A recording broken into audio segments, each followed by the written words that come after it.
Salam Guru Penggerak. Assalamualaikum warahmatullahi wabarakatuh.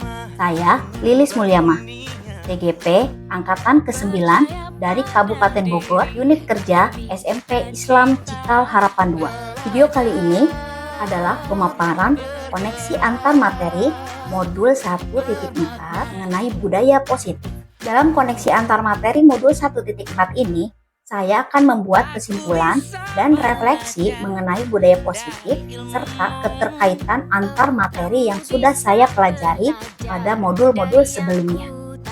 Yang pertama adalah kesimpulan mengenai peran sebagai guru dalam menciptakan budaya positif di sekolah. Kesimpulan yang pertama, menerapkan budaya positif adalah suatu hal yang harus dilakukan oleh seorang guru. Dengan penerapan budaya positif, maka akan menghasilkan suatu ekosistem sekolah yang penuh dengan suasana positif pula. Yang kedua, untuk menciptakan budaya positif tersebut, maka kita harus memahami konsep-konsep inti dalam budaya positif. Di antaranya, disiplin positif, motivasi perilaku manusia, posisi kontrol restitusi, keyakinan sekolah, dan segitiga restitusi. Dan kesimpulan yang ketiga adalah hal positif itu akan mudah menular jika dilakukan secara konsisten dan tentunya dilakukan secara kolaborasi. Tetapi karena beragamnya karakter siswa dan guru, maka kita harus mengetahui konsep-konsep inti budaya positif tadi dalam penerapannya. Selanjutnya, saya akan memaparkan konsep-konsep inti dalam budaya positif. Yang pertama, konsep disiplin positif, yaitu cara penerapan disiplin yang mengajarkan anak pada sebuah tanggung jawab dan menumbuhkan kesadaran diri berdasarkan nilai-nilai kebajikan yang diyakininya. Yang kedua, disiplin positif lebih mengarah pada disiplin diri yang dapat mengontrol diri dalam melakukan tindakan atau dilakukan dengan motivasi dari dalam dirinya atau motivasi intrinsik. Yang ketiga, pemahaman dan kesadaran murid mengenai disiplin ini timbul dari motivasi internal, bukan karena paksaan, ujian, atau hukuman. Yang kedua, guru harus memahami konsep motivasi perilaku manusia. Ada 3 motivasi yang mendorong perilaku manusia. Yang pertama, untuk menghindari ketidaknyamanan atau hukuman. Yang kedua, untuk mendapatkan imbalan atau penghargaan dari orang lain. Dan yang ketiga, untuk menjadi orang yang mereka inginkan dan menghargai diri sendiri dengan segala nilai kebajikan yang mereka yakini. Jika guru sudah memahami konsep motivasi perilaku manusia, maka guru dapat memilah motivasi apa yang mendasari perilaku dari seorang murid. Jika guru melihat motivasi anak untuk menghindari ketidaknyamanan atau hukuman, maka motivasi anak masih berasal dari motivasi eksternal. Sehingga guru harus lebih berupaya untuk memunculkan motivasi internal dalam diri siswa untuk menjadi orang yang mereka inginkan dan menghargai diri sendiri dengan segala nilai kebajikan yang mereka yakini. Yang ketiga adalah konsep posisi kontrol seorang guru. Ada 5 posisi kontrol seorang guru. Yang pertama, sebagai penghukum. Yang kedua, sebagai pembuat rasa bersalah. Yang ketiga, sebagai teman. Keempat, sebagai pemantau. Dan yang kelima, sebagai manajer. Dari kelima posisi kontrol seorang guru, sebaiknya guru mengambil peran sebagai manajer, yaitu guru berbuat sesuatu bersama dengan murid, mempersilahkan murid mempertanggungjawabkan perilakunya, mendukung murid agar dapat menemukan solusi atas permasalahannya sendiri. Artinya, murid sebagai manajer bagi diri sendiri sehingga tercipta identitas positif dari diri murid itu sendiri. Yang keempat adalah pembuatan keyakinan kelas atau sekolah. Guru berperan dalam mewujudkan keyakinan kelas. Keyakinan kelas adalah nilai-nilai kebajikan yang diyakini oleh warga kelas untuk menumbuhkan motivasi internal dan budaya positif di kelas. Keyakinan kelas atau keyakinan sekolah berupa pernyataan universal yang mudah diingat, dipahami, dan harus diterapkan dalam lingkungan sekolah. Dan konsep yang terakhir adalah penerapan segitiga restitusi dalam penyelesaian masalah. Restitusi adalah proses menciptakan kondisi bagi murid untuk memperbaiki kesalahan mereka, sehingga mereka bisa kembali pada kelompok mereka dengan karakter yang lebih kuat. Guru yang berperan sebagai manajer menggunakan segitiga restitusi dalam menyelesaikan masalah, di mana terjadi proses kolaboratif yang mengajarkan murid untuk mencari solusi untuk masalah mereka, sehingga dapat membantu murid berpikir tentang bagaimana dia menjadi orang yang mandiri dan bertanggung jawab. Penerapan segitiga restitusi merupakan alur untuk menegakkan keyakinan bersama di dalam kelas atau sekolah melalui 3 tahapan, yaitu menstabilkan identitas, validasi tindakan yang salah, dan menanyakan keyakinan.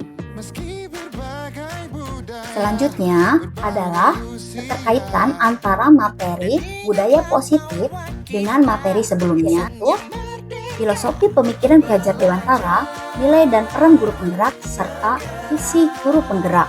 Dengan menjalankan budaya positif di sekolah, maka akan mempermudah dalam tercapainya tujuan pendidikan nasional sesuai dengan filosofi Ki Hajar Dewantara, yaitu pendidikan yang berpihak pada murid dan bersifat menuntun tumbuh hidupnya kekuatan kodrat yang ada pada murid.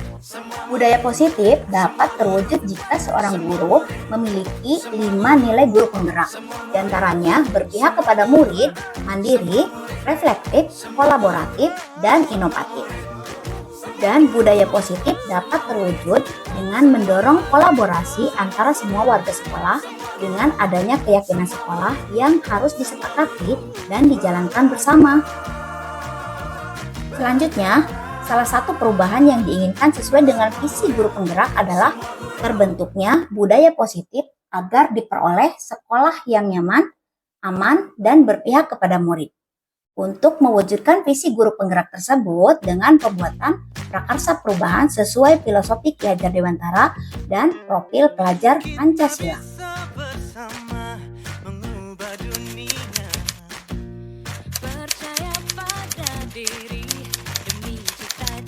Sejauh ini saya merasa telah memahami konsep-konsep inti budaya positif. Di antaranya disiplin positif, motivasi perilaku manusia, hukuman dan penghargaan, posisi kontrol restitusi, keyakinan sekolah atau kelas, dan segitiga restitusi. Dan seluruh konsep inti tersebut saya maknai dalam diri saya dan diwujudkan dalam tindakan dengan cara berbagi menyebarkan kepada rekan guru di sekolah. Hal yang menarik dan di luar dugaan saya antara lain, ternyata hukuman dan penghargaan tidak efektif untuk diberikan kepada siswa, malah lebih berdampak negatif karena dapat merusak hubungan, mengurangi ketepatan, menurunkan kualitas, mematikan kreativitas, dan bersifat menghukum. Yang kedua, ada 5 posisi kontrol guru dalam menangani siswa yang bermasalah. Dan yang ketiga, ternyata keyakinan kelas berbeda dengan peraturan.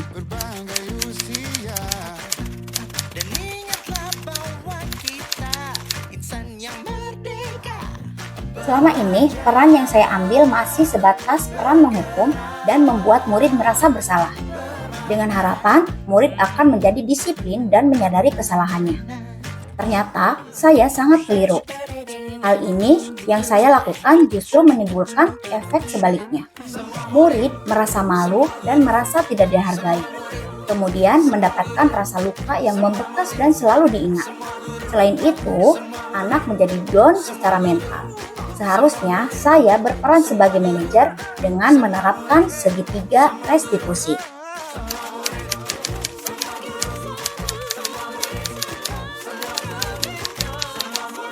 Saya menggunakan langkah segitiga restitusi dalam menangani siswa yang sering terlambat datang ke sekolah, siswa yang berperilaku tidak tertib di kelas saat kegiatan pembelajaran berlangsung, dengan tahapan menstabilkan identitas, validasi tindakan yang salah, dan menanyakan keyakinan.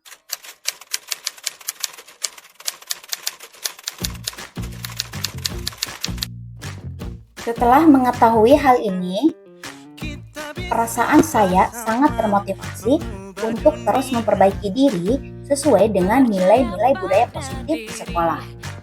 Dan saya sangat bersemangat untuk segera berbagi dengan rekan-rekan guru supaya proses perubahan budaya positif di sekolah saya segera terwujud.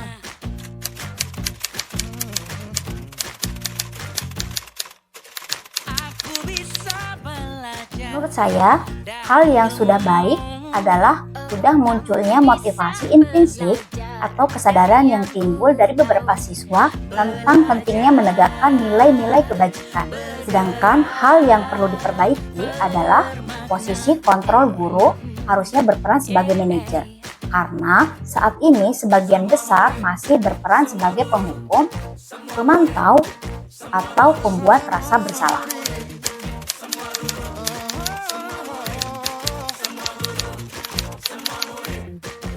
Sebelum mempelajari modul 1.4, saya lebih banyak menempatkan diri saya di posisi kontrol guru sebagai penghukum dan pemantau. Perasaan yang saya rasakan, saya merasa kurang puas karena siswa terkadang masih melakukan kesalahan yang sama secara berulang. Setelah mempelajari modul ini, saya akan memakai posisi sebagai manajer dengan menerapkan segitiga restitusi. Saya terasa lebih baik karena merasa sudah bertindak dengan benar dan tidak melukai perasaan siswa, serta merasa telah menuntun siswa untuk menumbuhkan kesadaran dan bertanggung jawab atas apa yang mereka lakukan. Perbedaan yang saya lihat adalah siswa merasa tidak dihakimi, dihukum atau dipojokkan, tetapi sebaliknya siswa merasa diajak diskusi. Siswa bisa menyadari konsekuensi atas perilakunya yang salah, serta lebih memberikan ruang kepada siswa untuk menyelesaikan masalahnya dengan solusi sendiri.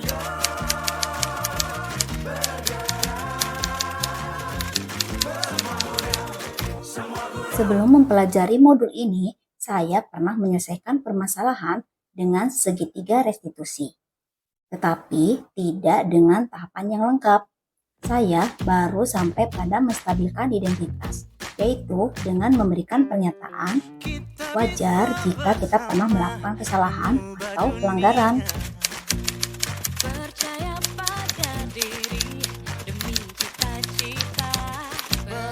Hal yang penting untuk dipelajari dalam proses menciptakan budaya positif di lingkungan kelas atau sekolah adalah perlunya tindakan konsisten dan kolaboratif untuk mendukung tumbuhnya budaya positif dengan sesama rekan guru, wali murid, agar budaya positif ini bisa dipupuk tidak hanya di sekolah, tetapi di rumah juga, sehingga budaya positif dalam diri siswa dapat tumbuh sejalan antara perilaku di sekolah dan perilaku di rumah. Demikian, semoga bermanfaat. Saya Lilis Mulyamah, bersama semangat mengembangkan budaya positif di lingkungan sekolah demi terwujudnya siswa yang berkarakter, mandiri, dan bertanggung jawab. Salam guru penggerak. Assalamualaikum warahmatullahi wabarakatuh.